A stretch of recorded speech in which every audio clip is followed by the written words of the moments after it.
presentation focuses on credit card fraud detection. This is presented for the class IT 7113 data visualization. The team members in this project are Sai Akshara Kadambali, myself, Shirley Abraham, and Emmanuel Naileti. Our research focuses on examining data visualization techniques that are used for credit card fraud detection. According to the FTC, credit card fraud ranked as the most common type of identity theft reported. Our research will compare and contrast the existing visualization methods that are used for visualizing credit card fraud. As we can see, the use of credit card fraud is increasing. Credit card fraud includes the use of credit cards to buy goods or services with the intention of evading payment. Challenges. There are a number of challenges to analyzing credit card fraud data. First, we are looking at a large volume of data, and this presents a challenge. The data set is constantly evolving. Detecting fraud in large data set with a small percentage of fraud is like finding a needle in a haystack. There's a high false positives and limited data visibility. More challenges. It's not feasible to manually identify all cases as fraud. So financial institutions need to make a balance between the cost of detection and the savings due to fraud detection. The goal is to detect the maximum possible fraud transactions while keeping the ratio of incorrect classifications low. Fraud detection. We can look at it as a two-step process. First, we want to analyze a small data set of known frauds and study the patterns of fraudulent behavior. Then we utilize the patterns of known fraud to fine-tune existing algorithms. We find that exploratory data analysis and visualization are helpful to improve the accuracy of fraud detections. Visualization techniques are helpful as they integrate the human perception into the detection process and helps to detect outliers in the data set. The research focus is mainly on comparing and contrasting existing visualization approaches, and in doing so, we also examine emerging trends in credit card fraud detection. Literature review. We looked at a number of different studies, and we find that credit card fraud is a vast subject which costs businesses and credit card companies and banks billions of dollars. Hence, this is an important subject area. We see that a number of different studies have looked at factors that affect credit card fraud, and also in summarizing and classification of credit card fraud detection techniques. More literature review, we find surveys that focus on data mining techniques for fraud detection, and also automated techniques and visualization and interaction approaches. More literature review, we see that there are studies that have investigated the effectiveness of personalized models compared to aggregated models in identifying fraud of different individual data sets. In summary, we see that there's a lot of research work that's done in fraud detection due to the high financial cost and burden it puts on organizations and individuals. As we shift from traditional ways of business transaction to the internet, researchers project that the problem of credit card fraud will continue to increase. Early detection in the case of a fraud event is very important in limiting the damage it can cause. Therefore, visualization is an important part of fraud detection and prevention. Types of credit card fraud data. We see that there are different types of and patterns in credit card fraud data. We look at three types: temporal data, multivariate data, and large volume of data. Temporal data can be used to provide past, present, and future time of data in credit card data. This is collected to analyze the transaction patterns, monitor usage, and trends of transaction. Multivariate data is useful for evaluating the relationship between two or more variables and observing it. This kind of data is helpful in credit card fraud detection, as it will help to find patterns which can be fraud by considering multiple variables provided in a data for more accuracy. Large volumes of data, as credit cards have huge transactions, they result in large data sets in huge volumes. Such kind of data may need more cleaning before we can use them for visualization. So now we look at the different visualization techniques that we can use for identifying fraud. We start with line plots. A line graph is also known as a line chart, and it's a graph that measures changes in values over time. This is one of the most basic types of charts, and line charts can be used on any time frame. There are several types of lines graphs, but this is more commonly used in visualizing credit card fraud detection, and that's the string and beads in the line graph. Pros and cons of line graphs. It's easy to use and understand. It works well in showing trend.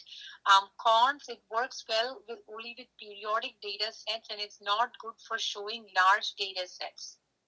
Node link diagrams. The visual language of node link diagrams helps us to observe global patterns of connectivity. It helps us to spot the presence of unexpected connections and central nodes. And this is a great visualization tool to look at these types of patterns. We can look at correlations between the topology and properties of the nodes and edges through visual features like color and size.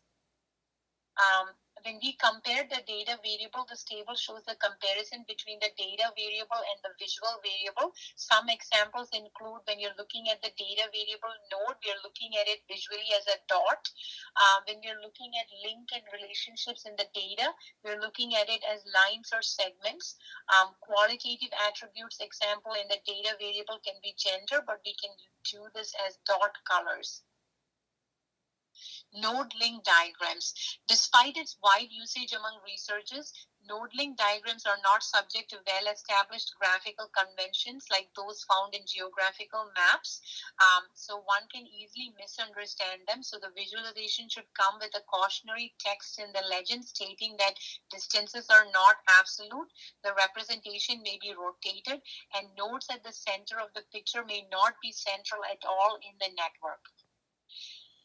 We have seen that exploration of graphs is greatly enhanced by visualization. When dealing with large graphs of hundreds and thousands of nodes and edges, reading a static picture can be difficult, and it provides limited insights due to the density of nodes and links. Pixel-oriented diagrams. Pixel-oriented techniques have been pioneered for VisDB systems as a means for representing large amounts of high-dimensional data with respect to a given query. This is useful and applicable in the context of credit card fraud data.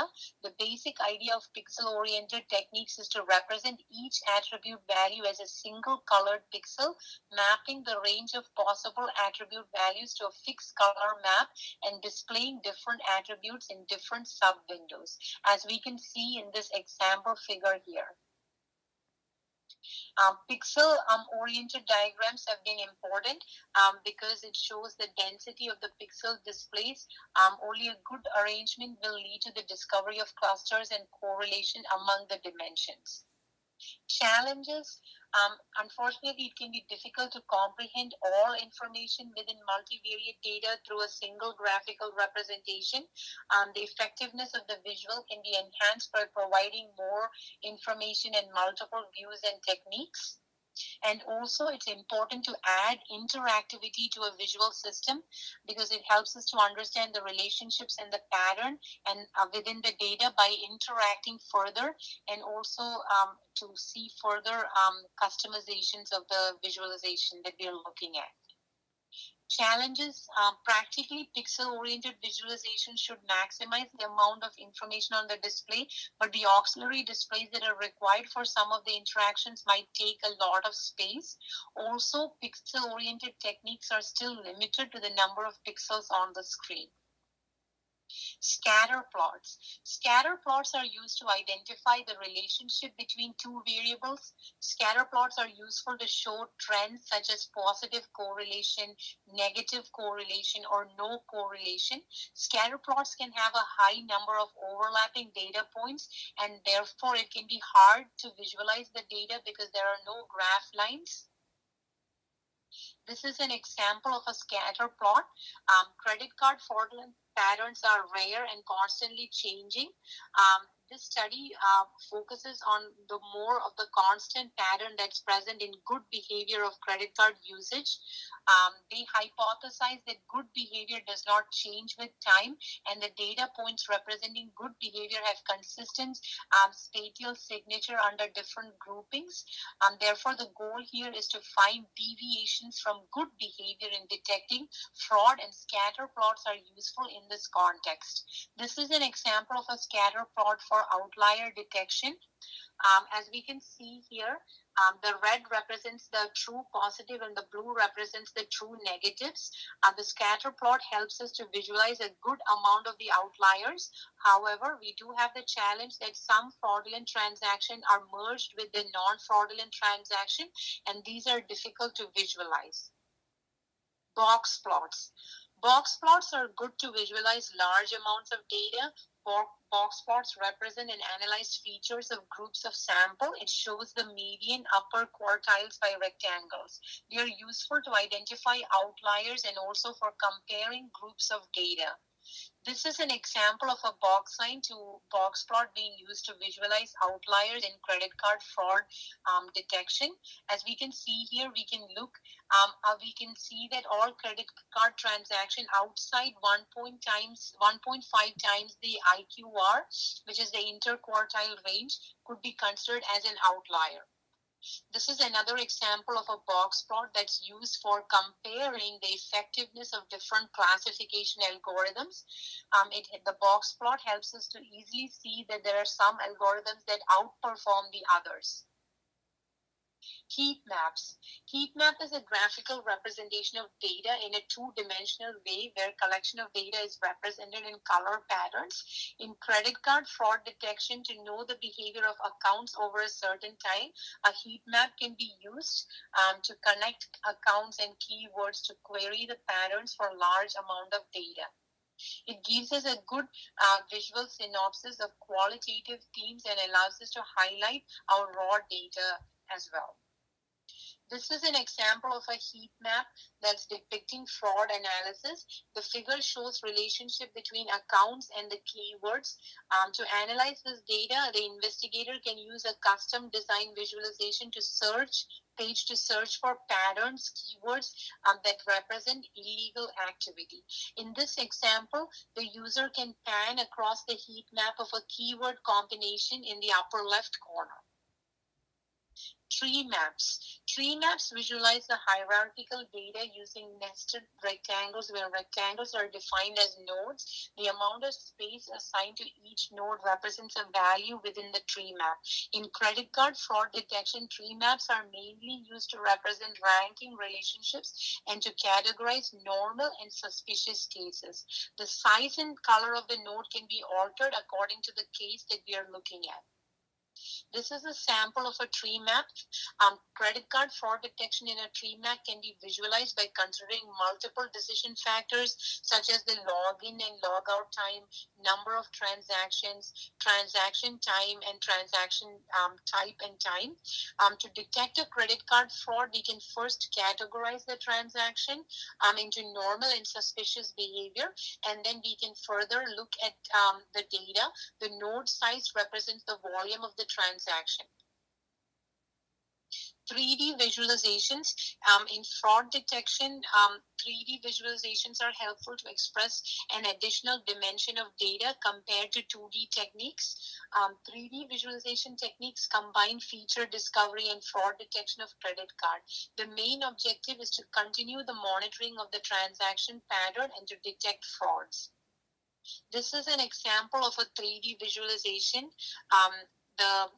The figure, the x-axis encodes time, y-axis encodes credit codes, and the colors encode different fraud types. The height of the colored bars represent the transaction amount.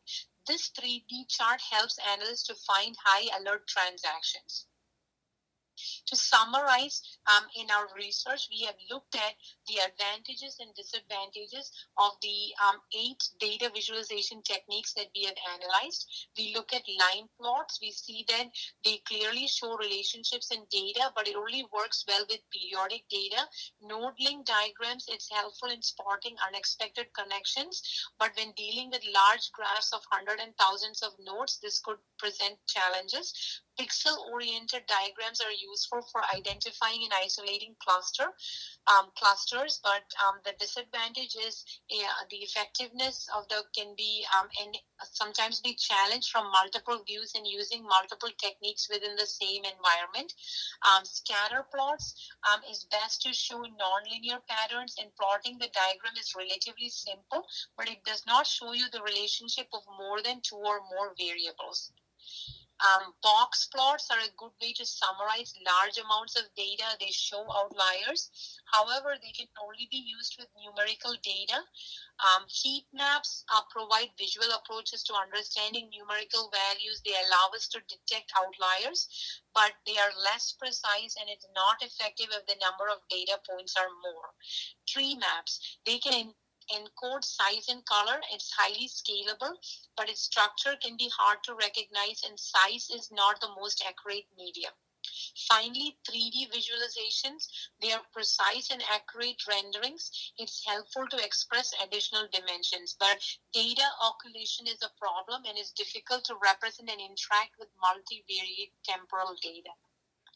Conclusion, data visualization is helpful to improve the accuracy of credit card fraud detection. Our research has evaluated different visualization techniques. We have identified the pros and cons. We find each visualization technique to be useful depending upon the context that we are using it for. So this concludes our presentation. We have included our references in the slides to follow. Thank you.